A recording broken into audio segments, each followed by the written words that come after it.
All right, Emily Buckner started her acting career in her local high school drama team. She did that for 3 years and was in local church productions.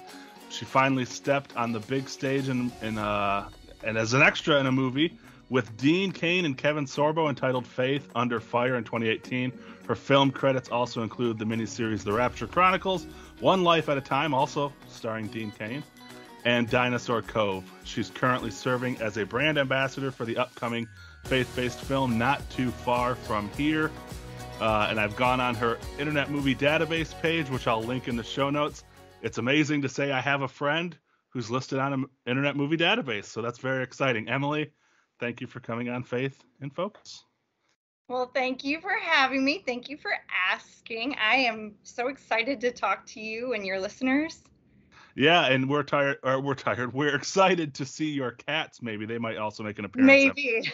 So, we should just like paint your cats green, and then we could just green screen out the cats whenever they show up. Yeah, that would be fun. So, Emily, some people listening obviously would be friends of mine, which means there's going to be an overlap of people who are friends of yours as well, because we met at New Tribes Bible Institute. And we started going almost 20 years ago. Can you believe that? I know. Isn't that insane? Once we hit 10 years, I kind of lost count, but it's insane to think about that. Yeah, it's a long, long time ago, but it's crazy. Like a lot of the people I met there, I'm still in contact with, like you and several other people. We were just talking about the professors that I've had the privilege of interviewing. So, but that's long, long past. How in the world did you go from that, which I didn't even know? I mean, I don't know if you've had aspirations to want to be in film, to want to be an actress that whole time. I didn't know anything about that. We recorded our stupid videos at Bible school, which obviously you're aware of. At what point from 2007 when we graduated to 2018 in that time where you're like, you know what, I'm actually just going to go for this? Yeah, actually, even during the time at NTBI, I actually did all my homework. I had a part-time job while at school, and I did a play in the winter and spring during our time at the Bible Institute. So I was very busy during that couple months, and I did a play, and then another roommate of mine decided to do it with me. But I was very serious. I took that very seriously. Obviously, high school, I was in the drama team for 3 years. That's all that they required, and I did it. It really brought me out of my shell. I used to be really shy, and now I'm not as shy. So I did put it on hold about a year before I went to Bible school with you guys. I really had some struggles within theater, and I was convinced that something was shifting, and God sent me to the Bible Institute, and I did that play in the springtime only because it was my friend's church, but I took it very seriously because I loved it so much. And I really did feel that God shut the door, and I prayed for years and years and years, just asking the Lord to show me how he wants me to be in front of people if that can't be it. And then asking the Lord, will take away this desire if it's not going to be performance. And really, God's grace is what brought me to 2018. I had a friend in my Bible study, and she said, anybody free this weekend? I'm going to a movie set. And I was like, you are? You're the shyest person that I know, and you're telling me all this. And I said, tell me more. So I texted her and I said, you need to explain all the details because I know what I'm talking about. So she explained it, and I said, I'm just gonna go. And I drove out of town, and I said, I hope I don't get lost. What and was that the Dean Cain movie? Yeah, with Dean Cain, Kevin Sorbo. It's called Faith Under Fire. It is streaming now, and I'm very excited to say that God allowed me to have that experience, and I just kept thanking him. I said, Lord, thank you so much. Even if that was my only dream come true, and he gave me that as a gift, I was going to take that gift. So I began to pray even more. And I said, Lord, you know my heart, and are you going to allow another opportunity? Is there opportunities? What is this about film that's different than stage? So that's a huge different world that I didn't know. But God has been very gracious. Yeah. Yeah. Well, and that's so I, I'll try to share some of the minor knowledge that I might have of film and stuff like that, but I want to bounce it off you to see if I'm correct in thinking this thing and kind of get your insight behind the camera and in that world. One of the major differences between well, this might go without saying, but theater and film is, we were kind of joking before, we can edit stuff out in post. In theater, you don't have that privilege. It's like, you better make all of the adjustments before you go on stage, because once you're on stage, there's no editing afterwards. So is there more stress? Is there less stress? Like, what is the different dynamic between doing stage and doing, hopefully behind camera, where you can say, I screwed that up, let's do that again? Right. I do think there is a little bit, I think there is a difference. I've heard other professionals say it's a different pace, it's a different atmosphere, but it's still that creative outlet, fun, camaraderie and creativity. But the pace is just as fast as stage, but you also have a different preparation. So you have a lot of blocking, a lot of rehearsals with your whole team. And with film, sometimes you're only with the people that you're supposed to be acting with, and you don't see the rest of the cast. Right. So some of those dynamics are different. And then also, when you do stage, you know the whole play, whether you know all the lines or you at least know all the scenes and you know the whole story. Sometimes in some smaller roles or even different projects, you don't know the whole script. You do know the story, but a lot of us are surprised even to see the end result. We're like, oh, I didn't know that scene was going to be that way, or I didn't know the character changed that much at the end. So film does have a different roundabout way of flow, and I'm still learning, right? Yeah. So I'm learning something new every single day, but I think that the stress level is the same, but it's different. And I noticed for myself, based on my personality type, based on what I absolutely need as a person to work efficiently, that stage had become too stressful based on my life and my work life and my family life. And I can see now that film has been a really big excitement right now in my life. Yeah. I mean, that's cool. And that's kind of like, it sort of confirms, because what I think, because like I talk to people, and I think that just the average person who just watches a movie or watches a TV show, they don't realize, well, again, going into the post-production, how much of that work is done after all the actors are gone, after everything's filmed. Like, a lot of that stuff is put together, and you don't even realize. You just watch a movie and you think, well, if you're going to make a movie, you just go on and you film the first scene, and then you go and you film the second scene, and then you go and film the third. And it's like, no, that's not how they do that at all. It's like, we're going to film all of the scenes we can with these people, and then we're going to film them with these people. And then, probably depending on the size of the project, if you can afford all of these different extras and stand-ins and stuff. And you'll notice that sometimes, like, if you're watching a movie and they don't catch it in editing, like, if you're talking, like, if you're acting opposite Dean Cain, they might have scenes where you're not actually talking to Dean Cain because they're getting your opposite and you're just talking to the stand-in. So, like, yes. have you had to experience any of that, where it's like, it seems like that would be difficult to be like, I'm not actually talking with the person I'm supposed to be talking with. I'm talking to just some random dude who happens to be the same size and close to the same appearance. Right. I've experienced, like, with voiceover, if there was something that was missed or a scene was lacking something, you can go in and do your voiceover, and you're not talking to anybody. You're literally talking to a wall, because you have to get all the sound the right way. But then also you have angles. So if they need to get your close up and your reaction of somebody, like my cat jumping on the table here, you have to get my reaction.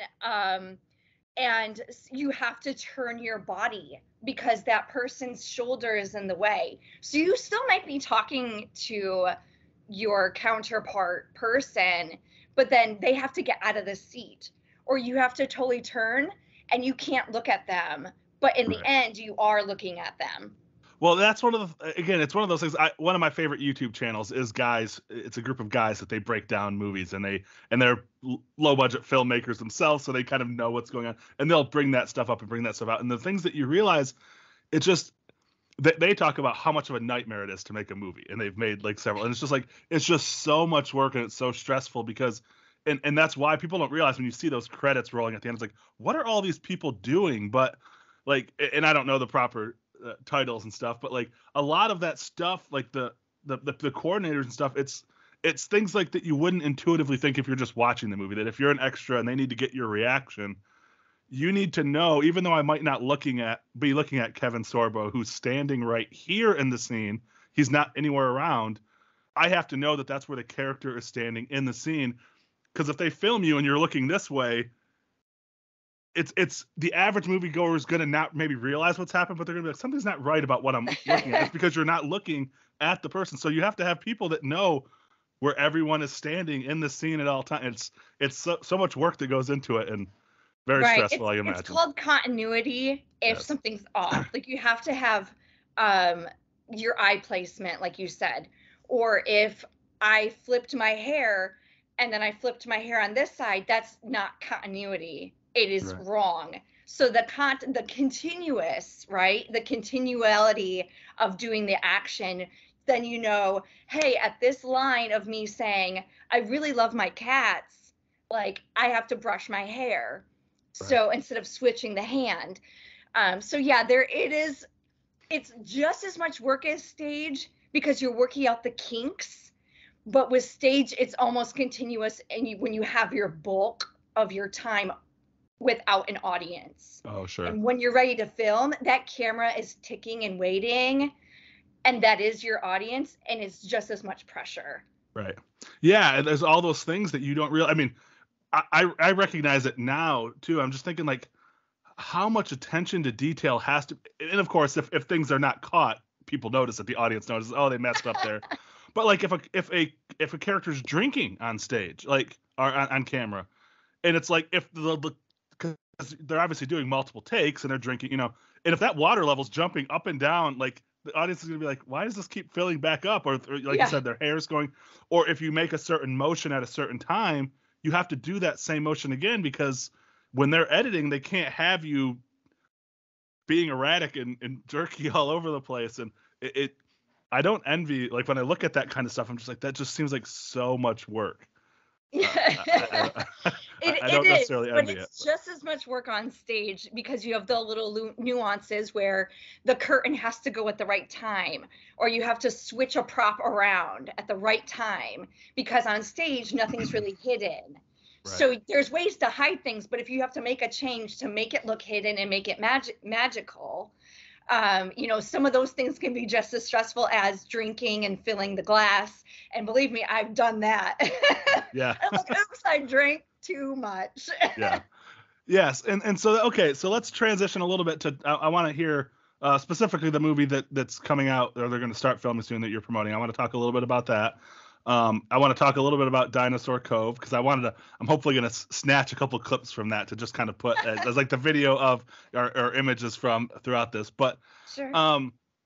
One thing that people don't understand, I think, and maybe you can speak to this, especially with faith-based films, just by the nature of it not being Hollywood production, there's just not the funding, there's not the time, there's not the whatever. And so I think a lot of the times people will watch it. It doesn't even have to be faith-based. It can just be, an independent Hollywood film that just doesn't have and they think like, oh, why would they have not, like, that the acting might have been not as good in that scene, or, oh, they messed that thing up there. But what people don't realize, I think, and again, correct me if I'm wrong, you can have Harrison Ford acting alongside somebody like me who has no idea what I'm doing. And obviously he's a better actor. I'm not comparing myself to Harrison Ford, but some of the prestige that comes through is the fact that he's on a movie where they have the budget to say, we're going to film this 10 different times and pick the best option. Whereas if you don't have that funding, you don't have that time, it's like, we've got 2 shots at this and we're going to just take the best one. I mean, how much of that is true? Like, and that's all the way down. It's not just the actor, it's the director, it's the lighting, whatever. That wasn't perfect, but hey, we got to just keep going. The editing, well, we just have to keep going. We don't have the time and the resources. So how much of that affects that? And are you guys aware of that when you're making a film? It's just like, that wasn't the best, but it's the best we got. We have to keep going. Like how much of that plays into those kinds of things? That is 100% true. It is down the line in Hollywood. I'm assuming, I have not been there, but it is yet on our spectrum of it. Yeah. You gotta, what do they call it now? It's manifesting. You gotta manifest it. Right. In a biblical way. Yes. But yes, it trickles down, and they'll even say, like, we have 2 shots for this scene. Are you ready? And if you're not, you can say, I need 2 minutes. I have to tie my shoe. Like, I have seen it and I've done it standing opposite, like you said, Harrison Ford. I was opposite of Kevin Sorbo and I didn't know what I was doing. Oh, I was literally off the street. However, God was in that. And I hit my foot on a light peg of the tripod. Yeah. We had to do the scene again. And I seriously thought we were going to get this in 2 takes because he's so good, right? Like, they're all so good. And then Nick, who was opposite of him, was so good. And I kick the tripod. So it really does happen. And I think we did 4 takes. I could be wrong, but I literally hit my foot. And I have big feet, so I felt really bad. But I was learning so much in those 4 takes. And literally, that's pretty much all I did in the movie. Like, I did a couple other things, but where the most action happened for me as an extra was that scene. And then I hit the light. It is very important based on your budget, based on your time frame of the schedule, based on people's schedule, even if the whole crew is there all day. What if your actor, has to leave? What if there was an emergency? So it is very across the board, independent, faith-based, and Hollywood. I can't even imagine in Hollywood. I think, their schedules are very, very different, very rigorous. Not super different, but it's very rigorous. And in faith-based, that has to be understood when you make the film in order to even get the film completed. Right. The funding, is hard to get sometimes, and then you work with what you have. A lot of scenes for independent films are outside because you don't have to pay anybody. You got natural lighting and Yeah, natural lighting, and if you need, a street lamp or something, you can do it. Yeah. And especially in faith-based, there's some of the people that I've been rubbing elbows with, I ask them those types of questions. If they finished a project and they're better with finances than I am, I'm like, hey, how did you do that in 1 month as opposed to 3 months? How did you do that as opposed to a year? So I ask some of those questions here and there. But also with faith-based, a lot of people don't credit it with a lot of regard. They were like, oh, it's not a Marvel movie, or, it's not a Fast and Furious movie. So go have fun. Let me know when it's done and I'll check out the trailer. Yeah. So really, it is a lot of work, just like funding for any large project that causes you to have multiple resources or even a bigger team. Yeah. Yeah. And that's one of the things that I always try to tell people, because again, my friends and I, we really like B movies. Like we like to watch them, but we have an affection for them. But I think that when you also realize the amount of work getting put into a movie that's not a Marvel film, it's like those people, we tend to think it should be of the same caliber because you're watching it on the same medium. I went to Netflix, I hit the play button, it's streaming on the exact same TV. It ought to be the exact. I mean, it's not. But these people are working just as hard. But in your mind, you have this delusion to think, well, this is gonna have to be a Marvel movie. It's like, no, you don't understand how much hundreds of millions of dollars they have to polish that.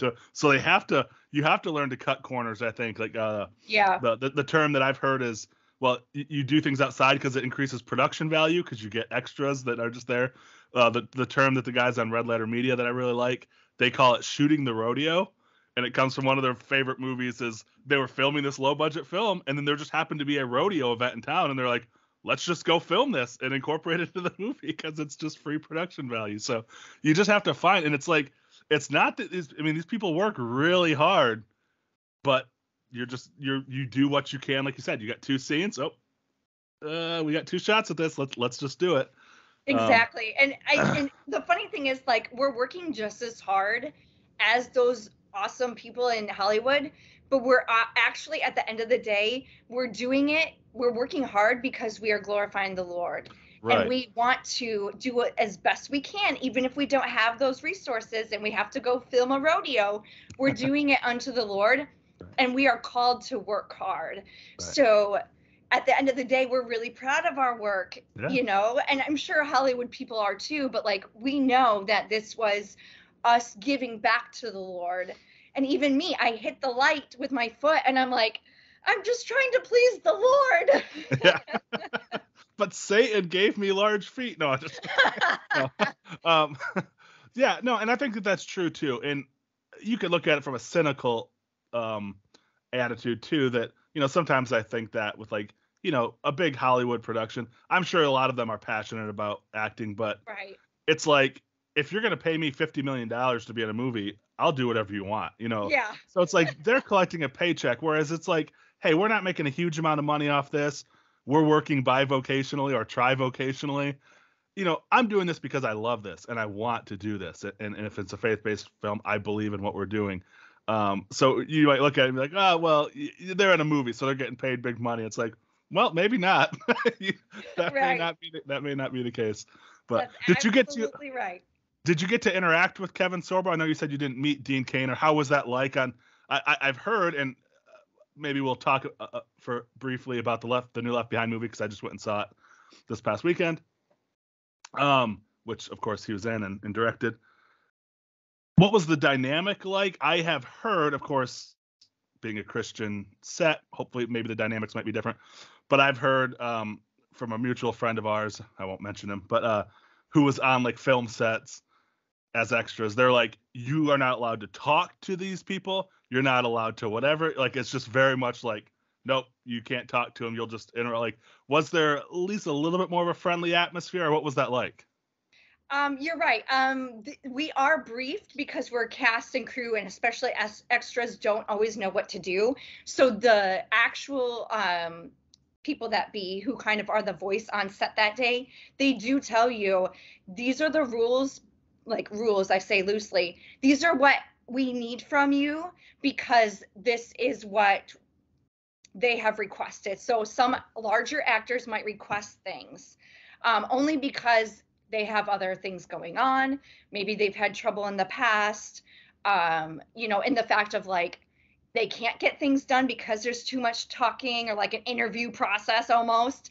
And it's not respectful all the time. Right. They're still human. And so even for me, I have my favorite actors because I've always loved to watch people do the acting. Yeah. So I have my favorite people, and I've met a few of my favorite people. So like, I have to remember, I'm so excited. Like, I'm working with them right now. Like, they're working right now. Like, I can't. Yeah. Like, so even with him, it was very brought to our attention. But as soon as he came in, we knew, like, I kind of felt like I don't want to say the wrong thing, but I'm a very energetic person. So I might as well try to keep my mouth shut and sit on my hands. Yeah. That was what I was thinking. But I waited until I was spoken to, which he did, and that was great. We had a little interaction because I helped with lunch, which we call catering. So I helped with catering a little bit, and he interacted with me because he was getting his food. Yeah. So, I waited for him to say something to me. but he was, a joy to be around, and I was able to shake his hand at the end of the day, right before we hit the camera rolling. And then at the end of the day, we were told some people are okay with it and some people are not. No asking for photos. Yeah, that's zero. And it's okay for some people. So the rule was that day, like, hey, we just want to play by like the Hollywood rules. So events turned out and photos were happening. Yeah. So really, we are going to know what those actors need. And to be honest, we want those actors to be with us because we can learn from them. I learned a lot from him. Yeah. And then other occurrences that I've had on different sets. Even, actors that aren't known in Hollywood, I have high regard for some faith-based actors, and I've learned a lot just by being in the room with them.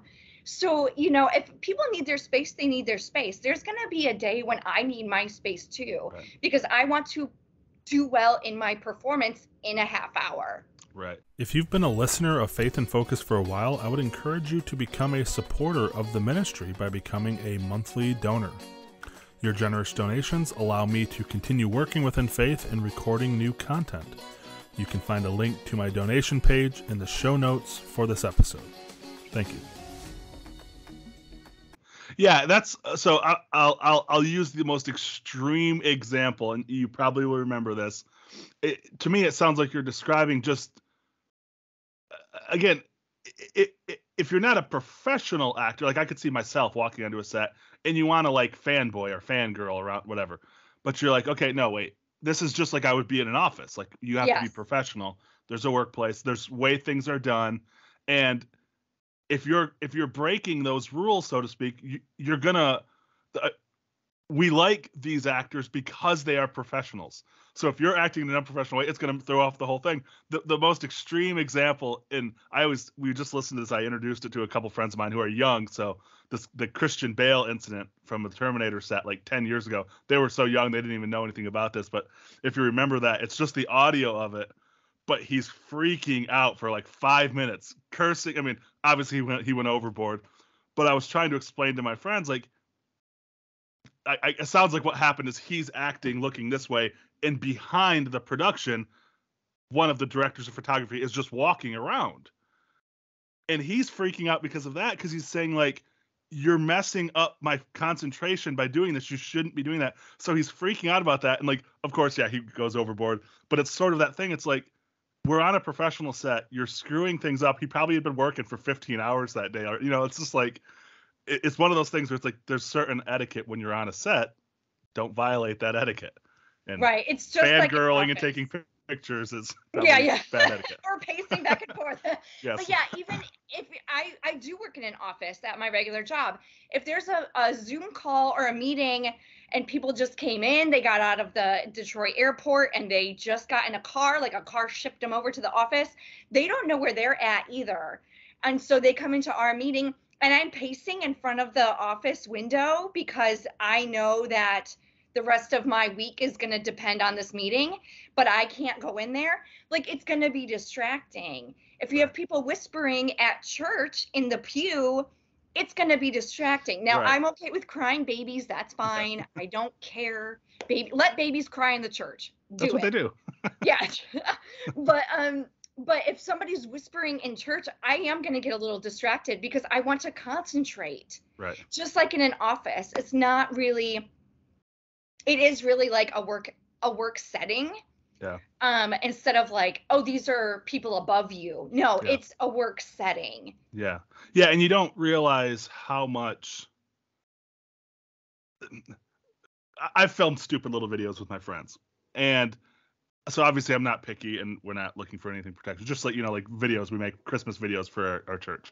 And we have a small church, so the production's nothing. It's just us probably filming it on our phone or something. But it's one of those things where it's just like, you don't realize how much, like when the director says cut, that's when you stop acting. Like until then, you keep acting as much as possible because you start behaving as if it's a live set, because the editor may have to use footage from all of these different things. And so I'll be doing a stupid video with somebody, And my friend might start goofing off because maybe the camera's not directly pointed at them. And I'm like, you can't really do that. It's messing up. I may need this. And if you're messing me up, it's so the whole thing just to me seems overwhelming, all the rules and stuff like that. But God bless you for being a part of it, I guess, because somebody has to do it. But it seems very overwhelming to me. Yeah, I think,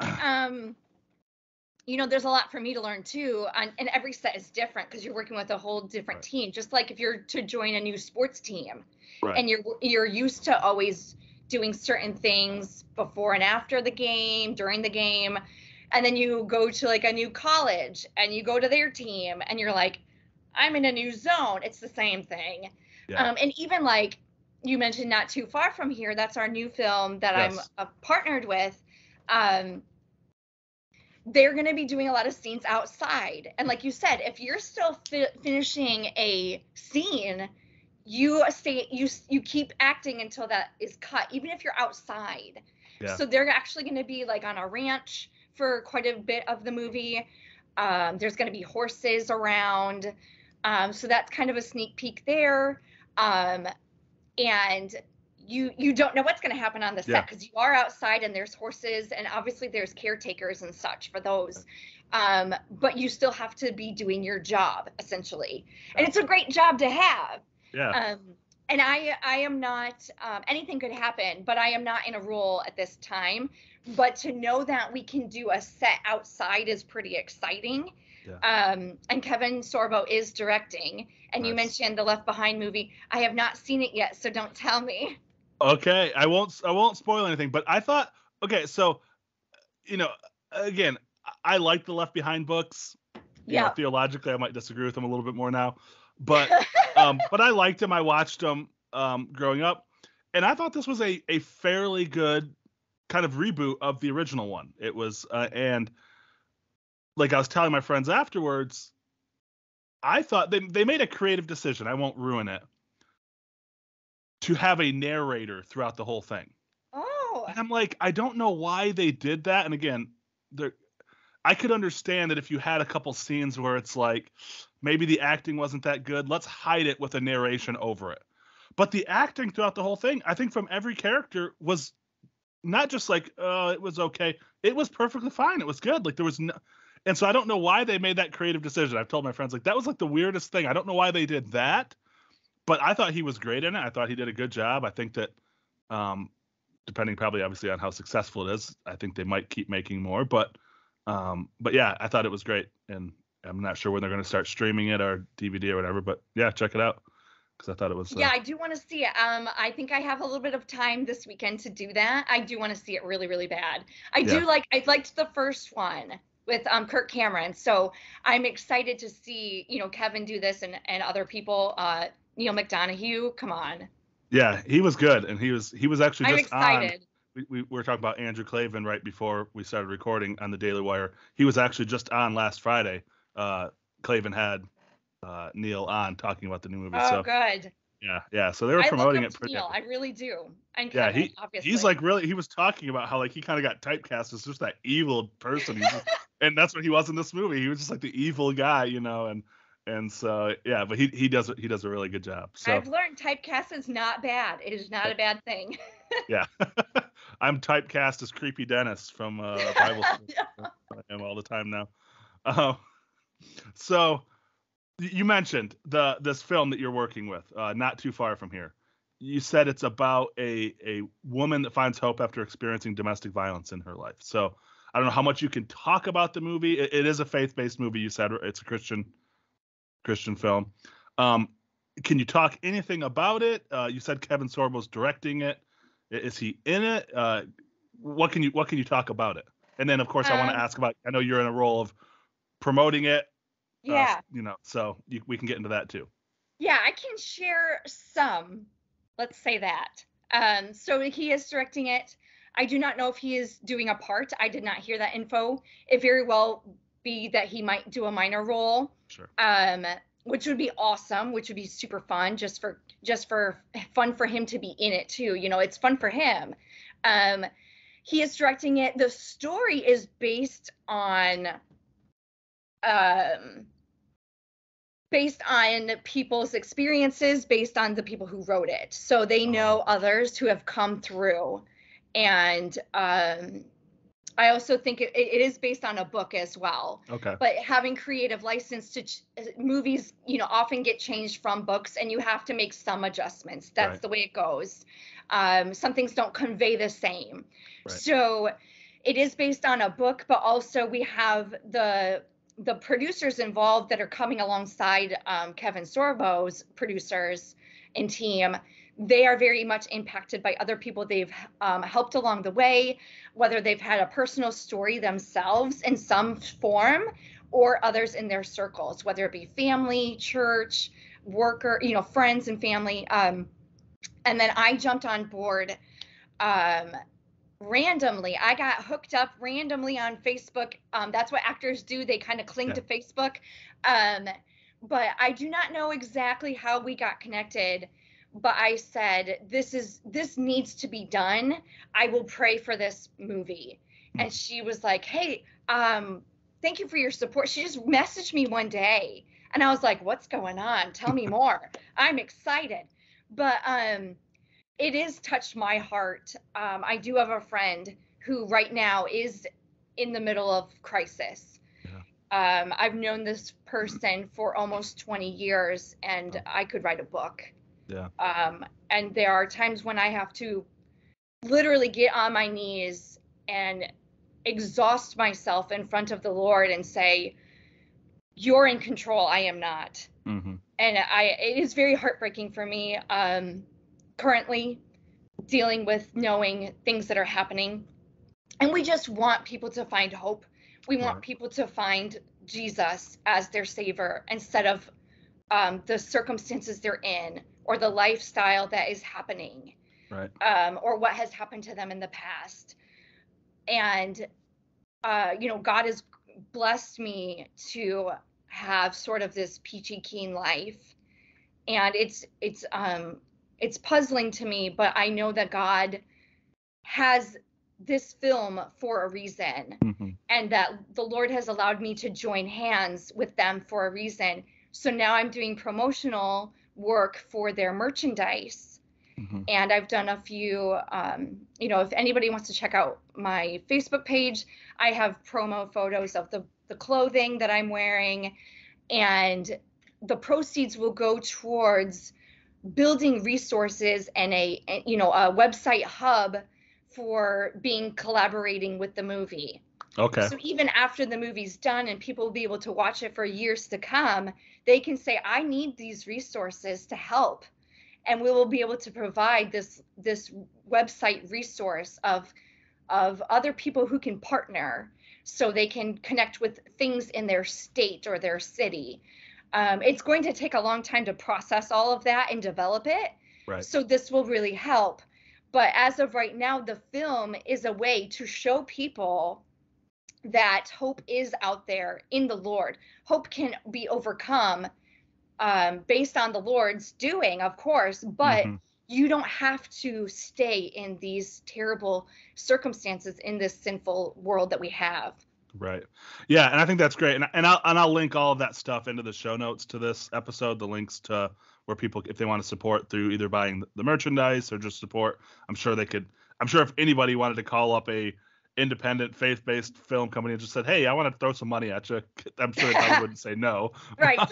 So I'll link all of that stuff in here. So that's really what your job is, or your role is producing, advertising for it, being one of these promoters for it, and just trying to get the word out on it. So afterwards, are they partnering with a specific organization? I'm sorry, I didn't notice that in the email you sent, but is it with a specific organization that deals with domestic abuse victims, or is that part of what they're hoping to want to develop as part of the part around it? Part of developing it. Okay. So then they don't have they have one organization right now. I can't remember the name because it's in Missouri and I'm in Michigan. But there is an affiliate right now that if there was somebody near those producers in Missouri, they could say, I'm rubbing elbows with these people in my community, and this is what we're doing for the film. They can say, I have someone to call. So eventually it could be like a little hub, and then we can connect these other states. So eventually we could have some Michigan connections on that website. Yeah. Whether it be Detroit, the bigger cities, or even just simply like the national hotline and such. Right. So some of those have to be developed, but ultimately it's going to be another resource than just a hotline that we already know is out there, like your 911, your 411s. Yeah.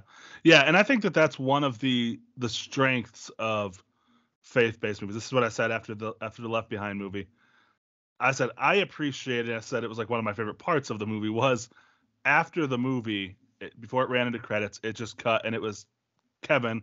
And then they had Mike Huckabee as well. But it was just them talking, and they weren't trying to sell you anything. They were just saying, hey, what we talked about in this is talked about in Scripture. We should know what biblical prophecy says. There have been prophecies that have already been fulfilled. We're commanded to share the gospel of Jesus Christ. If you want to know Christ, here's how you can know. Go to our website. We're not going to sell you anything, but it'll show you how to strengthen your faith through understanding prophecy. It's like you can take the movie, and rather than just directing it towards prophets, you can direct it towards causes that honor and glorify the Lord. So to me, I think that's one of the best strengths. And if you want to say that Christians ought to privilege faith-based movies, and again, obviously everyone wants to put out the best product you can possibly have, but it's just like it's in a way, it's like any ministry where it's like, I'm not going to, hopefully people don't watch my podcast and nitpick the audio or whatever, like, of course, if I had $10 million, it would look nothing like this, but hopefully we're able to point people towards the cause and towards ultimately to Christ. So I think that's the best thing about it. You don't have to necessarily make it Jesus, Jesus, Jesus throughout the movie, although that's good, but it's directing people towards Christ and to resources that are going to strengthen people's faith. So to me, I think that's great. Yeah, I agree. The Chosen. Do you like it? You a fan? That's kind of a big get for, like kind of faith-based stuff. I know it's kind of divided. I mean, I think Christians will argue about anything about how it's not biblical this, it's not that, but what's your take on it? Do you like it?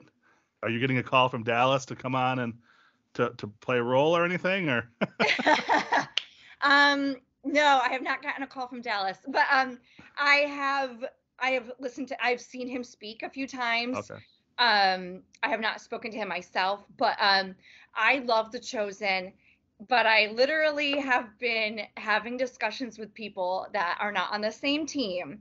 Yeah. I literally listened to a 2-hour podcast today about how it is not a good show or what have you. And I've been in conversations with people, but yeah. I do need to go. I want to go to the theater and see episodes 7 and 8 of season 3 in a couple days. So that's where I'm at. Yeah. Yeah. I think it's good. I always tell people, you know what, if you view it like a product and don't nitpick it, it's great. And there's just so many things that it just, I think it brings out the humanity. It fleshes out, no pun intended, these people that, you read about in the Bible. And it really, to me, the depiction of some of the characters, it's like, that might not have been accurate, but that's pretty close to the humanity of what this must have been like. This, the joking, the friendliness, the camaraderie between Christ and the disciples. I appreciate it for that aspect, if nothing else.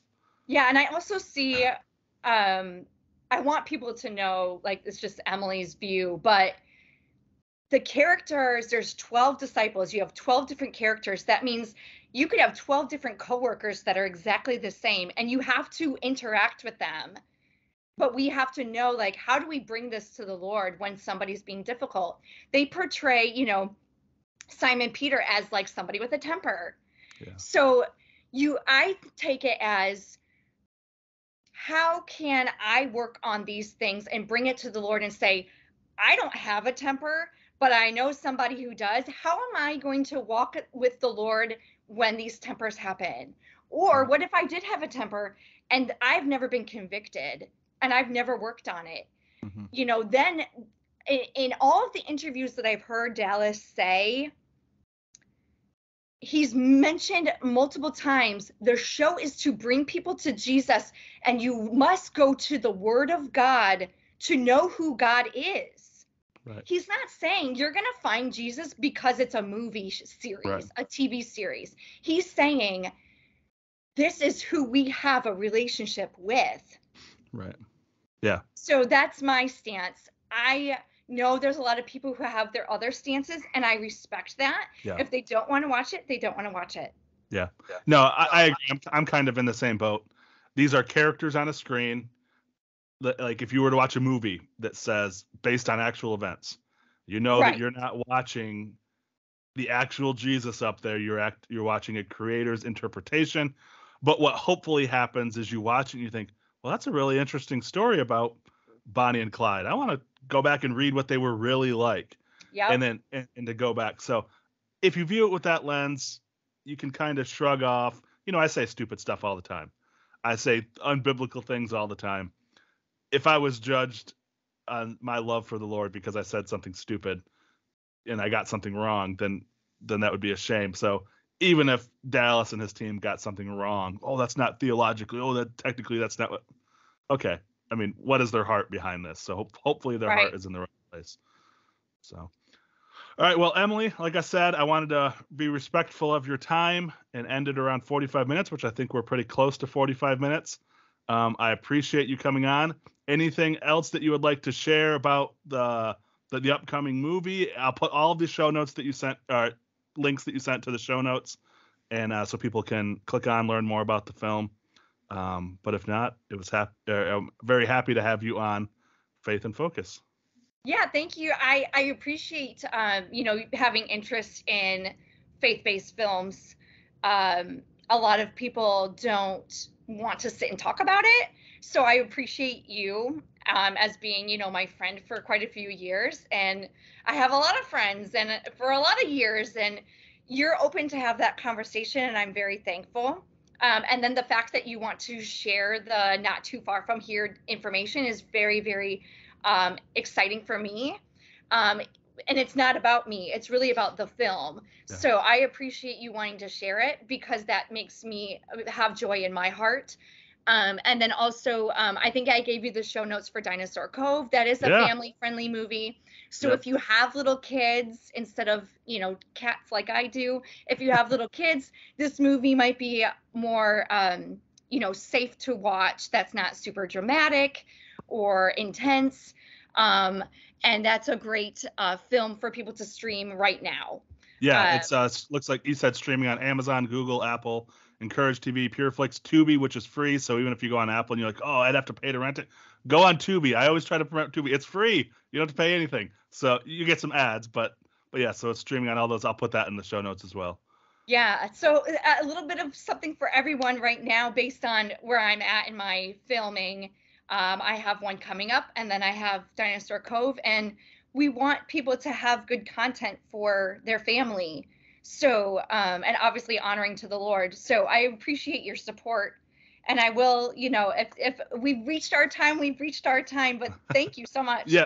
Yes. I would love to have you on again. If you're going to keep putting out new movies, whenever you got another one to promote, let's have you back on and we'll do it again. Oh, thank you. All righty. Yes, thank you. Have a good one. All right. Thanks, Emily. Bye. Bye-bye. While Faith and Focus is a ministry of InFaith, the views and opinions expressed in this podcast do not necessarily reflect the views and opinions of InFaith as a mission.